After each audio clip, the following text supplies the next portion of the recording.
भगवत गीता यथारूप अध्याय 11 विराट रूप श्लोका 11.8 न तु मां शक्यसे द्रष्टुं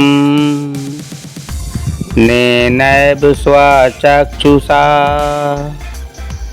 दिव्यं ददामि ते चक्षु पश्य मे योगम ऐश्वरम। भावार्थ, किंतु तुम मुझे अपनी इन आँखों से नहीं देख सकते, अतः मैं तुम्हें दिव्य आँखें दे रहा हूँ। अब मेरे योग ऐश्वर्य को देखो। तात्पर्य, शुद्ध भक्त कृष्ण को उनके दो भुजी रूप के अतिरिक्त अन्य किसी भी रूप में देखने की इच्छा नहीं करता।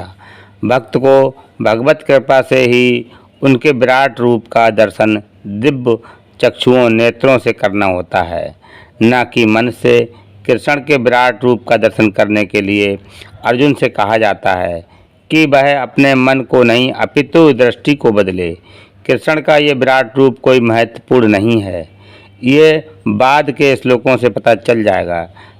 फिर भी चूंकि अर्जुन इसका दर्शन करना चाहता था, अतः भगवान ने उसे इस विराट रूप को देखने के लिए विशिष्ट दृष्टि प्रदान की। जो भक्त कृष्ण के साथ दिव्य संबंध से बंधे हैं, वे उनके ऐश्वर्यों के ईश्वर विहीन प्रदर्शनों से नहीं अपितु उनके प्रेममय स्वरूपों से आकृष्ट होते हैं।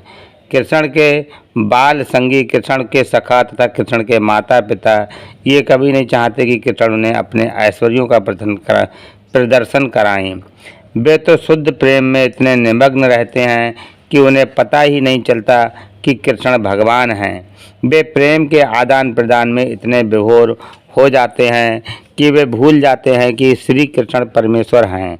श्रीमद् भागवत में कहा गया है कि कृष्ण के साथ खेलने वाले बालक अत्यंत पवित्र आत्माएं हैं और कृष्ण के साथ इन प्रकार खेलने का अवसर उन्हें अनेक जन्मों के बाद प्राप्त हुआ है। ऐसे बालक ये भी नहीं जानते कि कृष्ण भगवान हैं, वे उन्हें अपना निजी मित्र मानते हैं। अतः सुखदेव गोस्वामी ये श्लोक सुनाते हैं। इत्थं सतां ब्रह्म सुखानुभूत्या दास्यं गतानां परदैवतेन माया आश्रितानां नारदाकेण साकं विजुः कृतपूर्ण पूज्या। यह वह परम पुरुष है जिसे ऋषिगण निर्विशेष ब्रह्मा करके मानते हैं, भक्तगण भगवान मानते हैं और सामान्य जन प्रकृति से उत्पन्न हुआ मानते हैं। ये बालक जिन्होंने अपने पूर्व जन्मों में अनेक पूर्ण किए हैं, अब उसी भगवान के साथ खेल रहे हैं। श्रीमद् भागवत 10.12.11।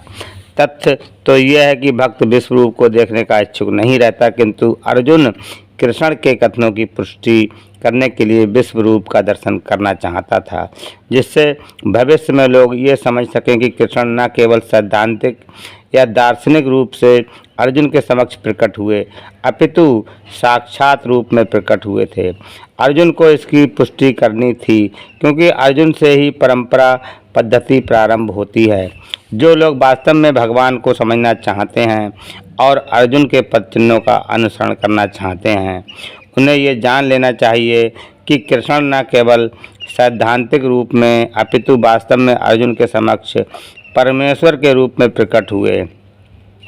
भगवान ने अर्जुन को अपना विश्व रूप देखने के लिए आवश्यक शक्ति प्रदान की, क्योंकि वे जानते थे कि अर्जुन इस रूप को देखने के लिए विशेष इच्छुक न था, जैसा कि हम पहले बतला चुके हैं। हरे कृष्णा।